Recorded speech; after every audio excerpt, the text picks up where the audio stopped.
அவரின் இயேசு கிறிஸ்து இனிதான நாமத்தினாலே வாழ்த்துக்கிறோம். பாருங்க, இன்னைக்கு நம்ம தேவனுடைய சித்தம் என்ன அப்படின்றத குறித்து நம்ம பார்க்க போறோம். பாருங்க, வழக்கமா எல்லாரும் என்ன நினைச்சுக்கிறாங்கன்னா, நம்ம வாழ்க்கையில நடக்கிறது எல்லாமே தேவனுடைய சித்தம் தான், கடவுளுடைய விருப்பம் தான் நம்முடைய வாழ்க்கையில நடக்குதுன்னு எல்லாருமே நினைச்சுக்கிறீங்க. பாருங்க, தேவனுடைய சித்தம் எல்லாருடைய வாழ்க்கையிலும் நடக்கிற மாதிரி இருந்துச்சுன்னா, நாம இப்ப வாழ்ற வாழ்க்கை வாழாம நம்முடைய வாழ்க்கை பல பேர் ஏறிட்டு பார்க்கிற வாழ்க்கை மாதிரி தான் இருக்கும். அதனால ஒண்ணு நல்லா புரிஞ்சுக்கோங்க, நம்முடைய வாழ்க்கையில நடக்கிறது எல்லாமே தேவனுடைய சித்தம் கிடையாது.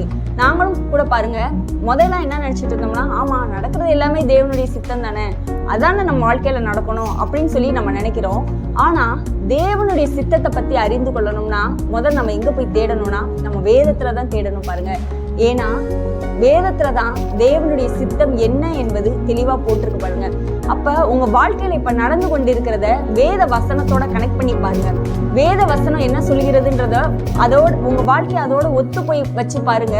அப்பதான் உங்களுக்கு புரியும், நடக்கிறதெல்லாம் தேவனுடைய சித்தமா இல்ல தவறானது ஏதாவது நம்முடைய வாழ்க்கையில நடந்துகிட்டு இருக்கான்றது அப்பதான் உங்களுக்கு புரியும். பாருங்க, சிலர் என்ன சொல்றாங்க, வாழ்க்கையில வேலை போயிடுச்சு, இந்த மாதிரி எனக்கு ஆக்சிடென்ட் ஆயிடுச்சு, இது கூட தேவனுடைய சித்தம் தான் இருக்கு, அதனாலதான் என் வாழ்க்கையில நடக்குது அப்படின்னு சொல்றீங்க. இது முற்றிலும் தவறு. பாருங்க, கடவுளுடைய சித்தம் என்னன்னா, உன் அரண்மனைக்குள்ளே சமாதானமும் உன் அலங்கத்திற்குள்ளே சுகமும் இருப்பதாக வேதவசனம் சொல்லுது. பாருங்க, அப்ப நம்ம வீட்டுல சமாதானம் இல்லையா, ஒரு குழப்பம் இருக்கா, ஒரு குழப்பமான சூழ்நிலை இருக்கா, எல்லாமே எதிர்மறையா நடக்குதா, அப்ப என்ன அர்த்தம், வேத வசனத்துக்கு எதிராக நம்முடைய வாழ்க்கையில நடந்துட்டு இருக்கு.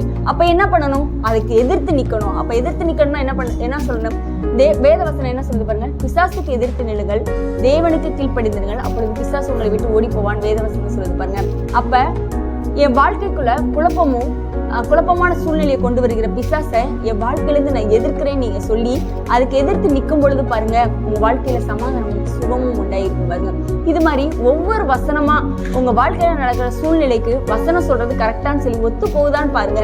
அப்படி ஒத்து போகாத எதுவுமே தேவனுடைய சித்தம் கிடையாது.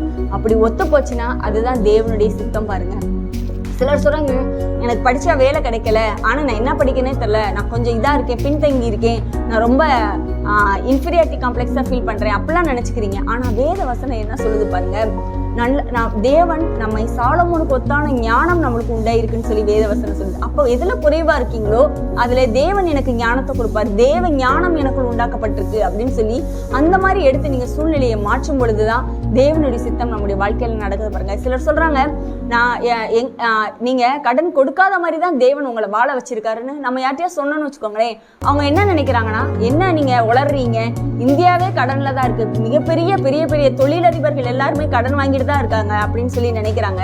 ஆனா வேதம் சொல்லுது, நீங்க அநேக ஜாதிகளுக்கு கடன் கொடுப்பீங்க, நீங்களோ கடன் வாங்க மாட்டீங்கன்னு வேதவசனம் சொல்லுது. பாருங்க, அப்ப கடன் வாங்குற மாதிரி சூழ்நிலை இருக்கா, அப்ப இந்த சமூகம் இந்த சமுதாயம் உங்களை எப்படி பழக்க வச்சிருக்கு பாருங்க. மாசம் திறந்துருச்சுன்னா இஎம்ஐ கட்டணும், அது பண்ணணும், இது பண்ணணும், அவங்களுக்கு லோன் கட்டணும், இது பண்ணணும்னு சொல்லிட்டு உங்களை அந்த மாதிரி பழக்க வச்சிருக்கு. ஆனா தேவன் சொல்றாரு, உங்களை கடன் வாங்குற மாதிரி வாழ்க்கை கிடையாது, கடன் கொடுக்கிற மனுஷங்களா வேதம் நம்மளை மாற்றி இருக்குன்னு சொல்லுது. பாருங்க, அப்ப தேவனுடைய சித்தம் என்னன்னு புரிஞ்சுக்கோங்க. கடன் கொடுக்கறவங்களா, அதாவது சும்மா இல்லைங்க, உங்களுக்கு 10 லட்சம் ஒரு ஆள் கொடுக்காம கூட போனா கூட சரி பரவாயில்ல போனா போகட்டும் அப்படின்னு சொல்ற மாதிரி ஒரு நிலைமைக்கு தேவன் நம்மளை மாற்றுறாரு. பார்த்தீங்களா, அதுதான் தேவனுடைய சித்தம் நம்முடைய வாழ்க்கையில நடக்கிறது.